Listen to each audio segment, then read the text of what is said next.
I'm back and I'm happy to be introducing our next keynote speaker, John Nahas.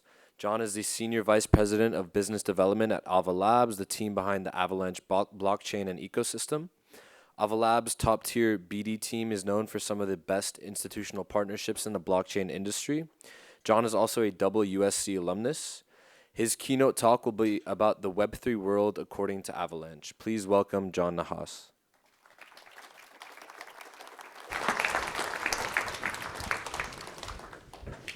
Can you guys hear me? Okay, there we go. Thanks, Gio. Good morning, everyone. Fight on to my fellow Trojans. It's always great to be back here, be back in this great room. What's going on, guys? So two things that I love, SC and, of course, Avalanche. So I want to talk to you guys today a little bit about the way we see Web3 at Avalanche, right? Everyone talks about Web3. What does it mean? Everybody kind of has their own explanation for it. It's like one of those words that just is thrown at everything that exists in blockchain and in web and in crypto, et cetera, et cetera. So want to give you guys kind of an overview of how we see it, what it means to us, and what we are doing in order to proliferate that. So quick show of hands, how many people have heard of Avalanche? Okay, good to know. So what you mostly have heard probably is, if you're very uninitiated, if you're just surface level, is it's another chain that has an EVM compatibility. If you are into the weeds, you know about all the things we're doing. So I hope to go through that a little bit today and kind of give you more of an overview as to what we believe Web3 is and why we believe that we're kind of poised to do that. Let's see. There we go. So what is Web3? To me and to us, the way we look at Web3 is a global, decentralized digital economy. It needs to reach all over the world.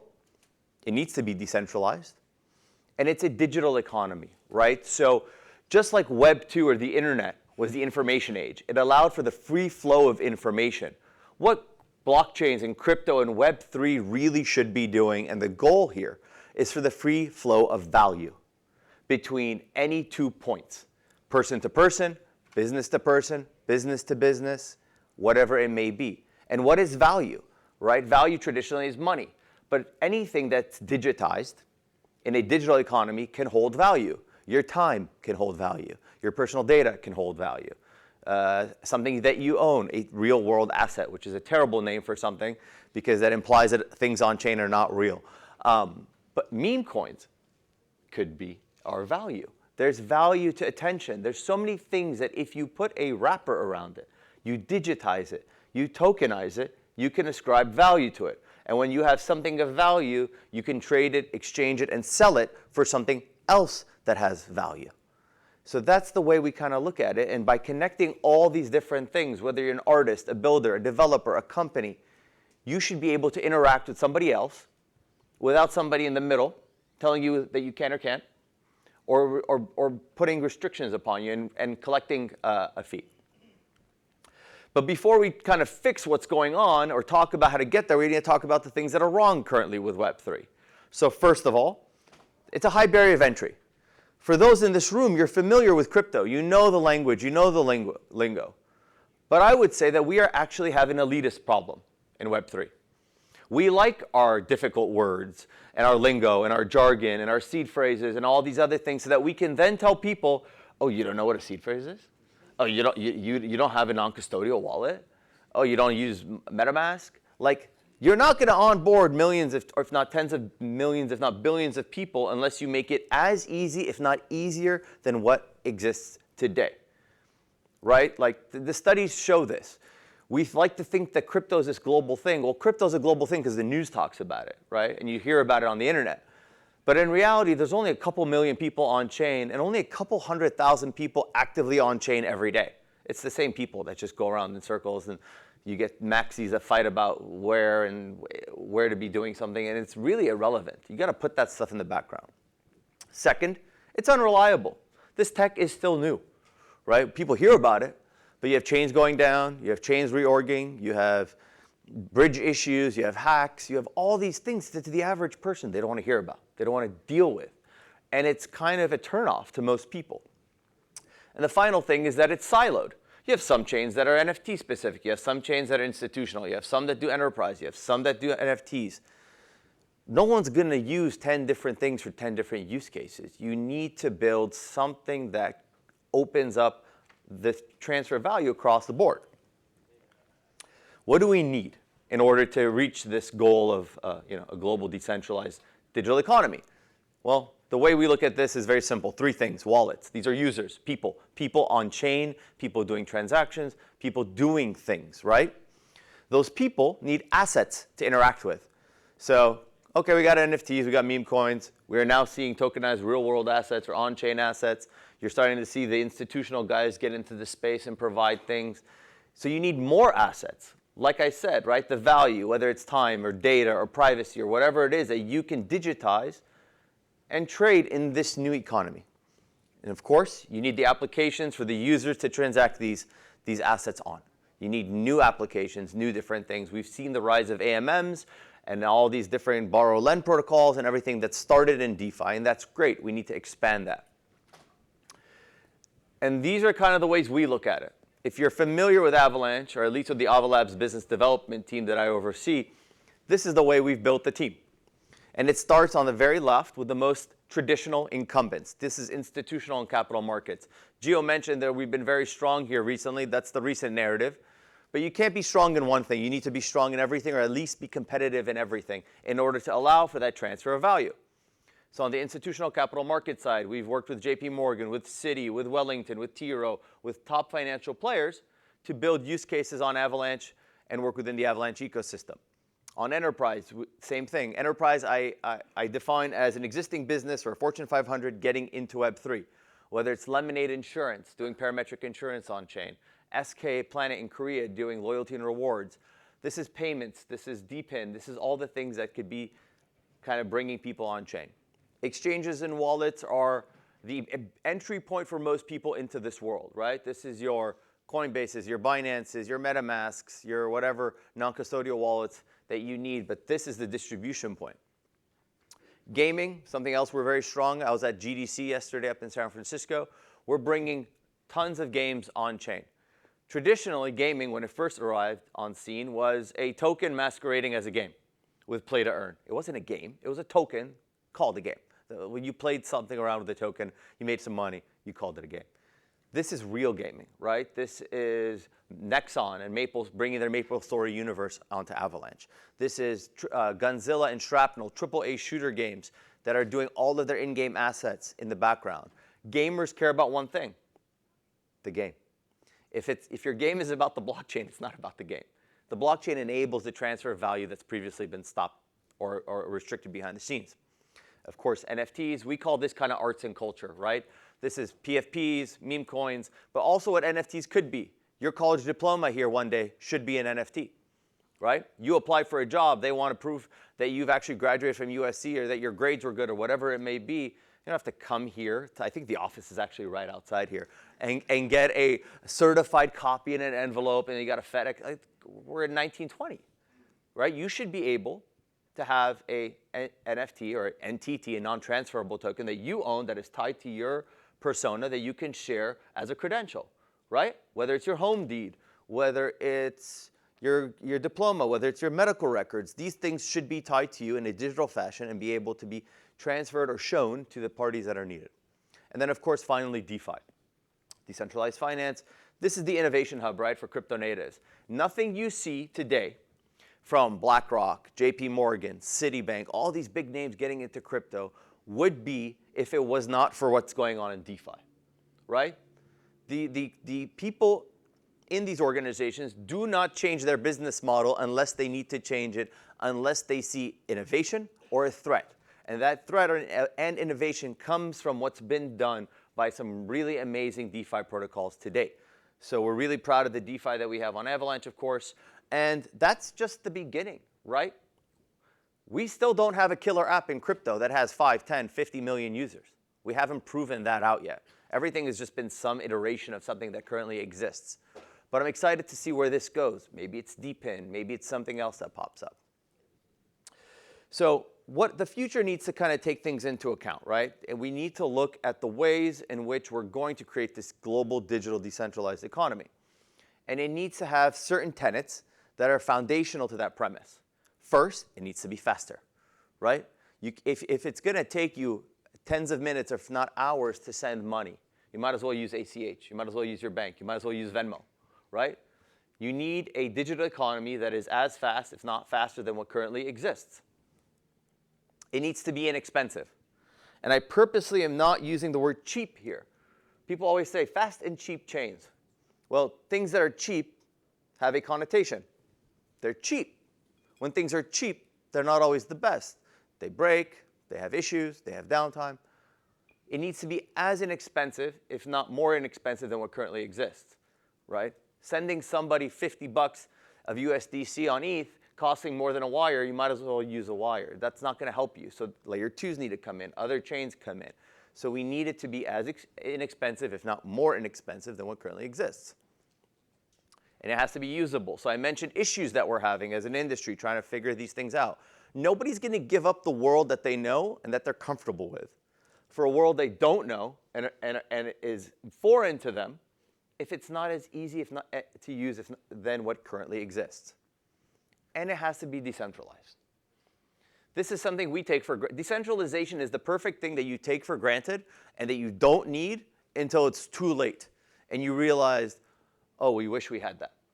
The current world is centralized. Your data is centralized. Your assets are centralized. People control your value and your time and your data and your privacy. Only with decentralization can you get there. Now, does everything have to be decentralized from day one? No, this is the ultimate goal, right? But we should always strive to get to decentralization more and more. Very proud that Avalanche always ranks as top 3 most decentralized chains. And I'm going to talk about some things that we do that are different. But the core foundation needs to be decentralized. No one should be able to shut down Avalanche. No one should be able to shut down Ethereum or Bitcoin, right? You can run private permission things, but you do it on a public chain. You do it on a public infrastructure. Just like the roads that we have, there might be diamond lanes or there might be toll roads, but those are all on public infrastructure. So that's a great way to look at it. And it needs to be sustainable, right? Aside from Bitcoin, which has its hash rate and all the great stuff there, like the energy secures Bitcoin, the technology of the future cannot be less sustainable and emit more than the current things that exist, right? When you look at a bank and their brick and mortars and all the stores they have and everything that exists, we should be more green than that, right? And very proud that Avalanche, with its novel consensus, is very lightweight and very green. The entirety of the Avalanche network, 1,600 validators, millions of transactions, billions of dollars transacted and secured, use less than 50 US households worth of energy in an entire year. That's something to be proud of, and we should strive to be more sustainable. So that's kind of where we are, what's been missing, what we need. And the way Avalanche is tackling these things, first and foremost, is through subnets. So subnets, first of all, are a terrible term. And I'll be the first to admit that. Our founder is a former professor. This is a very technical term. A subnetwork is just a network as part of a larger network. So if you've interacted with Avalanche, primarily the C chain, which is the EVM, public EVM chain, that is actually a subnet, but it's a public one. Subnets are application-specific or business-specific chains. But what they really are is they're utilization of existing validators. So with Avalanche, you can launch private permission chains, like we did with JP Morgan and Citibank and all these other guys. It's private and it's permissioned. You can't use it, but it exists there. Others have permissioned public chains. A lot of the enterprises want this, and gaming companies want this. They want to control their validators, but it's open for all of you to use. That's what we've had thus far to date, and we've had 50 of these launched, with another 50 coming this year. Later in the year, we really unlock, I think, the most exciting part, which is public and permissionless. So you see this happening a lot with the Cosmos ecosystem, and a lot of credit to them, right? You see the Say and the Monads and the Injectives and all these public permissionless kind of innovative chains that are crypto native launch. By mid-year this year, you'll be able to do that with Avalanche. So within one ecosystem, you can have a bank. You can have an enterprise in gaming. You can have public permissionless chains. So if you start to think about it, you have all these things working together. The goal for us is many chains acting as one, right? So if you think about L2s, L3s, the base layer is here, and then you build up from it. So everything sits at a pinnacle on the bottom. It's a lot of pressure to put. Subnets are not a scaling solution that we came up with because we had to figure out how to add more throughput on the chain.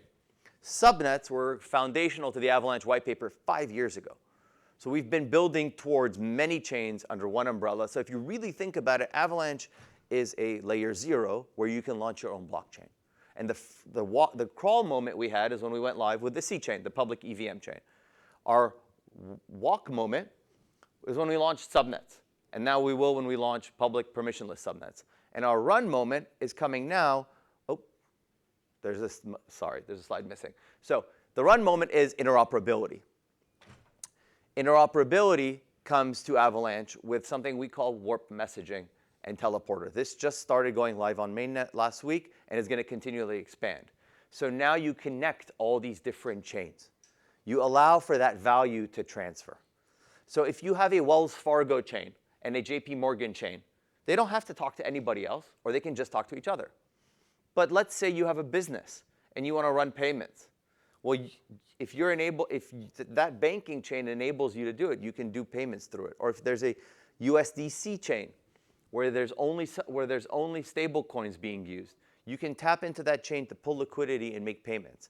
So now you start to see your gaming assets on one chain move to another chain where you can do trading that can go to another chain, and you start to move assets across chains like as easy as it is to move a file from a folder on your desktop. That's the goal. That's the vision. That's where we should be, right? It shouldn't take minutes, hours, days to move value from a bank to a bank, and it sure as hell shouldn't do it in Web3.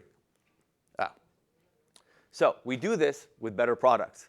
Ava Labs, as the company supporting the Avalanche ecosystem, does this. We do this with our core wallet, which has its ups and downs, but for the most part is built to take into account this universe of many chains and moving things around. Better bridges to be able to transfer assets between these different chains. Our goal is to set the example for what builders should be building and could be building and building on top of it. So this is, a cornerstone of where we kind of like to see things go. And products need to be built, right? A lot of times if you look on crypto Twitter, you see the same people arguing about the same minutia about blockchain details, right? Like something nobody really cares about except two founders, and it's an ego game, right? But for the most part, blockchains are a base layer infrastructure. The things that matter are the products. The things that matter are the applications, right? The applications and the partners, the developers, the users, the businesses, the things that will be utilizing this technology to create a global decentralized digital economy are the real stars here, right? Nobody goes on Netflix on their TV. It doesn't say Netflix powered by AWS, right? Nobody cares about AWS. We're still early in this game. So, powered by Avalanche, powered by Solana, powered by Base, build on Base, whatever. We still have to put our stake in the ground and go there because we're still early. And hopefully in a few years from now, we won't be. And we'll be able to just say this great application, right? Because as I mentioned earlier, we don't have a killer app yet. There isn't the social media moment that was for Web 2, for Web 3. There hasn't been something where people say, I am using this product, right? It's the product, the application is not the star. We're still talking about the chains. Hopefully that's not going to be the case. And hopefully with what we're building, by allowing kind of blockchain out of a box for whoever needs it, whether it's a company or builder, a dev, or someone really innovative, that's great. And the way we look at it is we've had fantastic success with some headline stuff, right? These big names are there to serve one reason, transparently. They're there to show people this is what's possible because this person who is trusted in an authority is doing it. But the real excitement is by the developers and the innovators and the crypto natives who are building things and learning from those that have come before them, that might see something happen on a payments thing and say, that's interesting, and then something else in a gaming chain say, that's interesting. Well, if I were to maybe build something that would utilize the best aspects of this, I could create that next best thing. That's our job, that's our goal, and that's how we believe we get to where we want to go. So that's it in a nutshell. Thank you, everybody.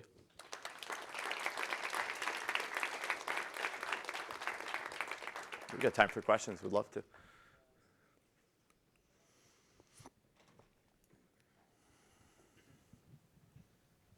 Hey, thanks for the talk. I'm wondering, do you guys are you guys launching any use case related to identity and privacy, self-sovereign identity, something about that? There are some teams that are working on these things specifically right now. We, as Ava Labs, are not specifically in this, but we are very eager to support people who are. So in my capacity, we do two things, right? We invest in teams, we support in teams, we get them the resources they need. So there are a handful of people doing this. We're excited. Again, we don't know what, here's the thing, right? No one knows what sticks until it actually launches and people want to use it. But yeah, we definitely are and are excited to do more. Sure.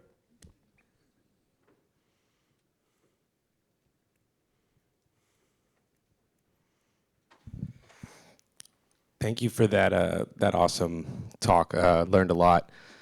I've seen Ava Labs recently give grants. Well, maybe not grants, but basically purchasing up meme coins, like the top five. I think there's a specific thing for it. Do you guys have plans to do similar things, either for specific creators or people who are building things for creators on chain, like platforms or just infrastructure to be built, not necessarily like PFP creators, but people that want to get involved in Web3 but don't really know the entry points yet? Yeah, absolutely. So on the meme coin stuff, we got a lot of grief for this, or the foundation got a lot of grief for doing this. We didn't have a meme coin culture on Avalanche, and then we had one launch that really kind of took things by storm. And now there's 62,000 unique on-chain holders of that meme coin. So the foundation sees, you have to start thinking of meme coins, and I was a big skeptic personally, and I will say I was wrong. You have to look at it as a community. It's another form of community. But more than anything, when you want to do airdrops, when you want to tag who's the most involved in your community, well, these guys hold it. Here's a nice thing. You can reach out to these people directly. On the arts and culture side and the creator side, which you're talking about, in that vertical that I mentioned on the NFTs, we actually do have a specific dedicated program to that, and it's called Avasance. It's like Avalanche Renaissance, where we have a mentor program, whether it's digital artists, photographers, whatever it may be, mentors, and we do these in cohorts. We just finished one with 50 people that had 5 mentors, so like groups of like 8 or 10, whether teaching artists, up-and-coming artists, creators, how to monetize, how to use Web3 in the digital ecosystem to benefit them. So one guy was somebody who was, I believe was an animator for one of the top cartoons. I don't want to misspeak. But he had 2 million followers on Instagram, right? And he would doodle stuff and put it on there, and everyone followed him. Well, he was now he's selling those things as one-of-ones on Avalanche. So he goes through a course. We teach you how to utilize the technology to benefit yourself. We do give grants to help these artists, maybe with their kind of think of it as a studio model, right? You need help. You need upfront capital. We will help that innovation and spur that from the beginning. And we've also done this with platforms like there's, I think, Campfire. There's Super Chief has a gallery. So we're working with art galleries, working with artists, working with musicians as well, creators across the spectrum to support them in creating things and having them on chain.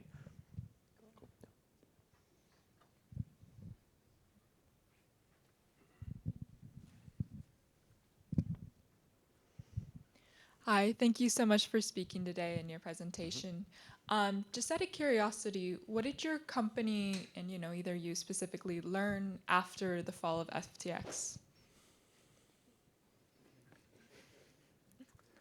If it sounds too good to be true, it is, right? I personally had met Sam on several occasions, and look, when you get these, this happens in crypto, and crypto's still very small.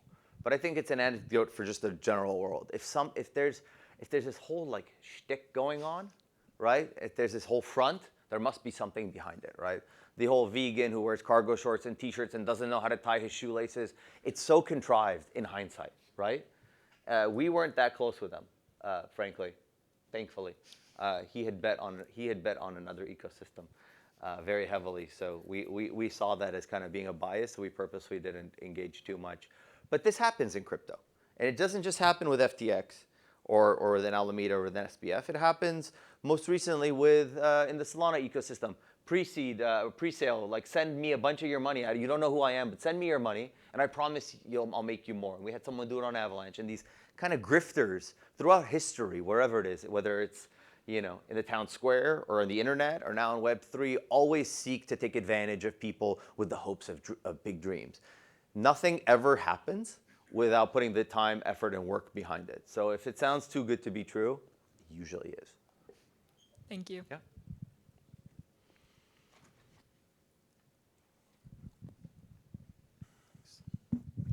Hi, I'm Dash. Thank you for coming out. This is a very informative presentation.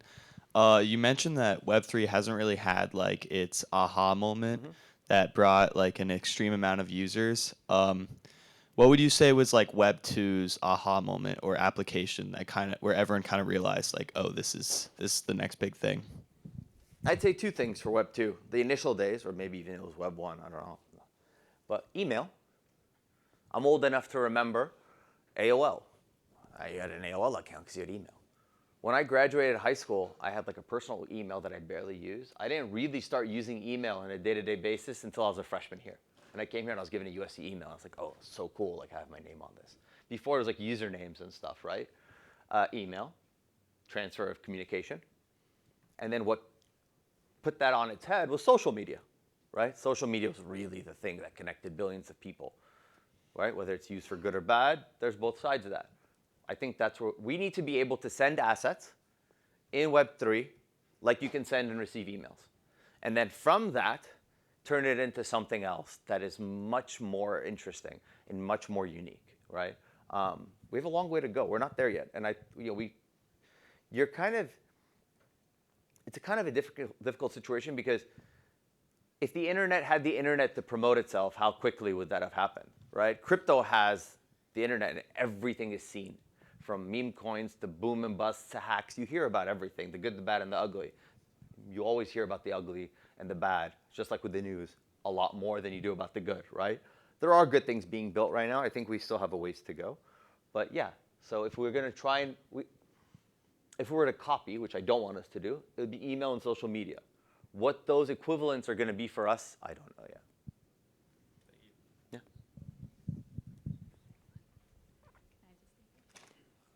Yeah.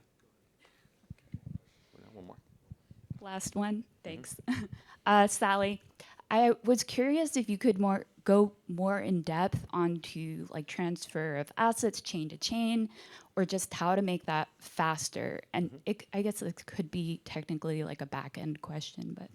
So I can tell you how we look at it, right? Currently you have, well, let me take a step back. The way it exists right now, and just perspective. You have Bitcoin, single asset, single chain.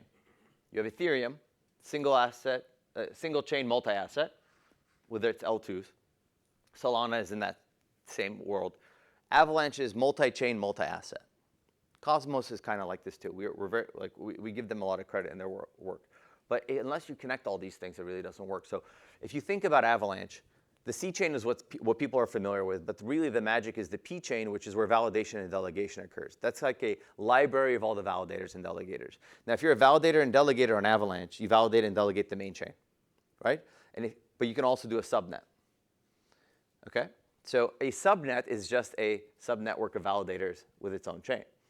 Well, if you have this library of validators across validating the chain, and you have multiple subnets, there is a communication layer there.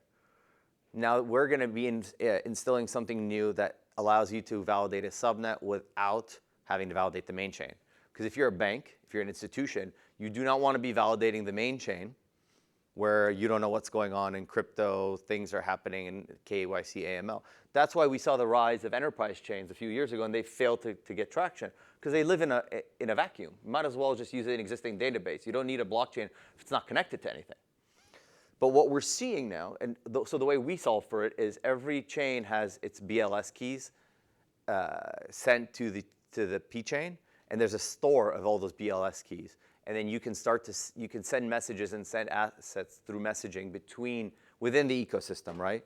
And the goal here is a lot of people, people are like, oh, these are, there was a while where we were called the Fed chain because we were working with all the banks and enterprises. But then in the same token, we're supporting meme coins and people's head explodes because you can't walk and chew gum at the same time. But if you're going to support all these assets and all these use cases, especially on the institutional enterprise side, they want to start permissioned and work towards permissionless because regulation's not there.